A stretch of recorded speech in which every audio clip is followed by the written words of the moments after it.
Nós estamos diante da possibilidade de aprovação de um projeto de lei, o PL 4.330 de 2004, que no nosso entendimento de quem lida e quem tem experiência na lida com a proteção jurídica do trabalhador, é o mais rigoroso e o mais prejudicial projeto de flexibilização dos direitos dos trabalhadores desde a Constituição de 1988. Por que o Ministério Público do Trabalho hoje diz não a um projeto de lei? Será se não seria o mais adequado dizer sim, condicionada a algumas alterações, mudanças e algumas adaptações para atender ao interesse da proteção jurídica do trabalhador?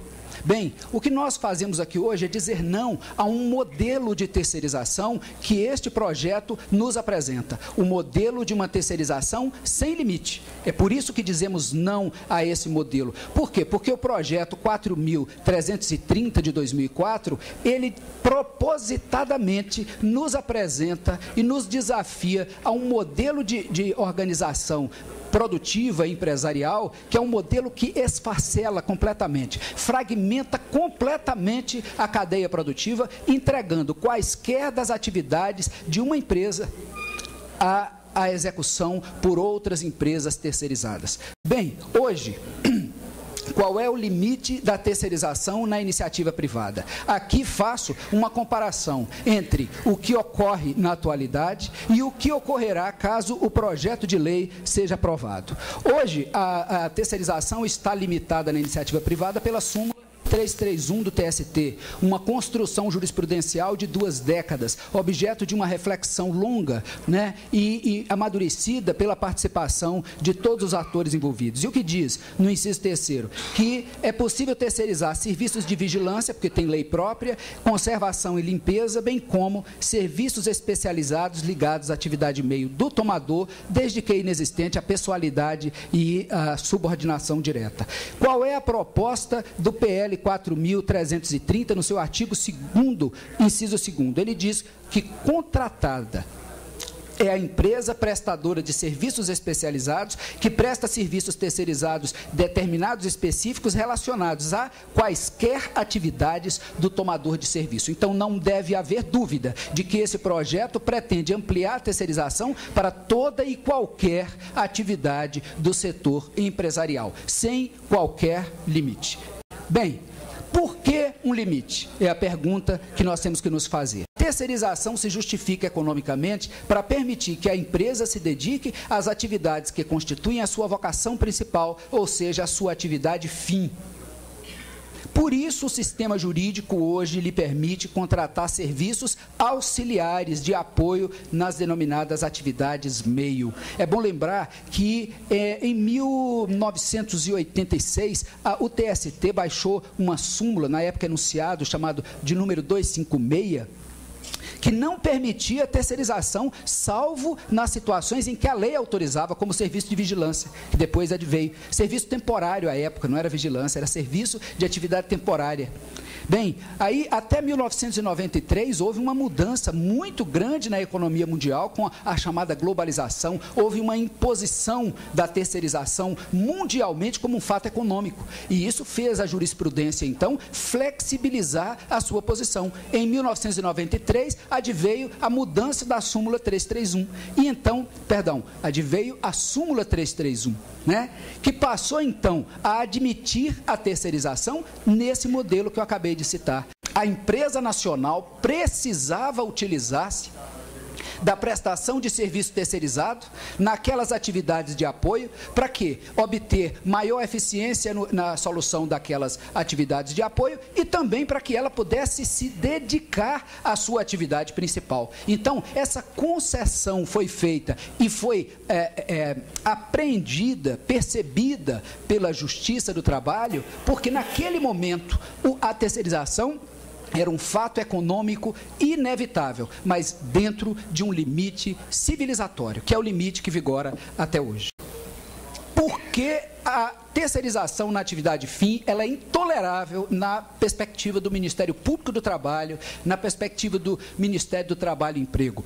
Por duas, aliás, muitas poderiam ser as questões colocadas. Eu serei breve, sintetizando em dois princípios. Primeiro, porque na atividade fim, A terceirização viola o princípio da responsabilidade do empreendedor, do empresário, do detentor do capital, pelo risco da atividade econômica. Inclusive, está lá na CLT, artigo 2º, que essa é uma característica própria, isso está inserido no conceito de empregador. Empregador é aquele que emprega e dirige o trabalho, assumindo risco pela atividade econômica.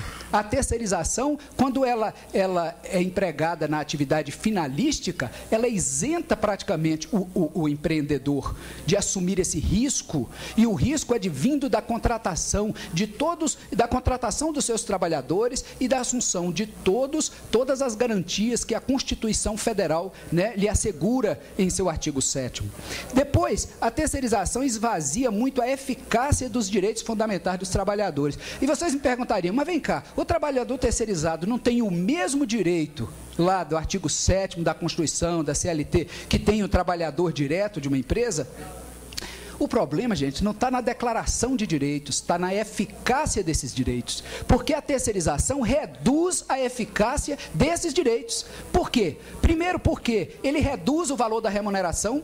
Essa atividade ela é jogada no mercado de serviços e depois ela é adquirida pelo empreendedor, pelo empresário. A atividade é adquirida mediante um contrato de civil, né, de serviços de natureza civil, e certamente no mercado essa atividade estará sendo vendida pelo menor custo para atrair a clientela. É isso que diminui o valor da remuneração. Ela dispersa a organização sindical. Por quê? Porque esse trabalhador que antes era vinculado à empresa, por força da atividade econômica exercida pela empresa, passa a pertencer ao sindicato dos trabalhadores terceirizados e viola-se, então, um princípio básico do direito coletivo do trabalho, que é o princípio da comunhão de interesses. Ele passa a não poder lutar ao lado daqueles outros trabalhadores contratados diretamente. Isso dispersa o movimento social. E dispersando o movimento social, enfraquece a luta pela conquista de novos direitos. A terceirização na atividade fim fragiliza o vínculo e favorece a alta rotatividade, na medida em que aquela empresa não presta, contrata-se outra empresa, substitui-se, a empresa que quebra é substituída por outra, e essa falta de continuidade não permite que o trabalhador estabeleça um vínculo com o beneficiário direto de sua mão de obra. Alta rotatividade de mão de obra enseja empregos precários e transitórios, precários pela falta de segurança jurídica, precários porque o pagamento e o cumprimento dos direitos elementares é com muito mais frequência negado ao trabalhador no âmbito da terceirização. E, por fim, piora as condições de saúde e segurança, facilitando acidentes de trabalho. Os dados sociais demonstram que os trabalhadores terceirizados são muito mais vulneráveis aos acidentes de trabalho, aos adoecimentos profissionais, porque as empresas de terceirização não estão preparadas para aplicar e fazer cumprir todas as medidas de saúde e segurança, porque isso implica custo e ela precisa vender essa sua atividade pelo menor preço no mercado, sob pena de não conseguir, nesse mercado concorrencial, ela não conseguir se colocar.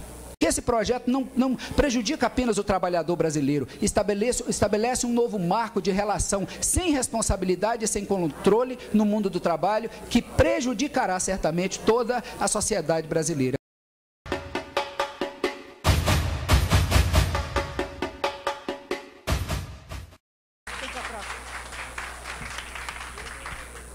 Uma boa tarde a todos os companheiros, a todas as companheiras. Em primeiro lugar, gostaria também de parabenizar aqui a atitude do Ministério Público, companheira Sônia, companheiro Welter, pela atitude, por essa iniciativa, e que é muito importante, que consegue reunir aqui e unificar as várias entidades sindicais, vários sindicatos. Nós estamos vivendo hoje um processo de encerramento da crise econômica a nível mundial. E estamos assistindo também uma ofensiva cada vez maior do empresariado, dos setores da burguesia, no sentido de preservar os seus lucros, através da retirada de direitos, através de uma série de medidas que estão em todos os países a nível do mundo. E aqui no Brasil não é diferente. Nós temos uma série de projetos a nível do Congresso Nacional, que visa retirar direitos conquistados ao longo de muitos anos da luta dos trabalhadores. Nesse sentido, essa iniciativa de barrar o processo de terceirização, eu também sou da opinião que nós temos que barrar toda a terceirização, não só a terceirização sem limite.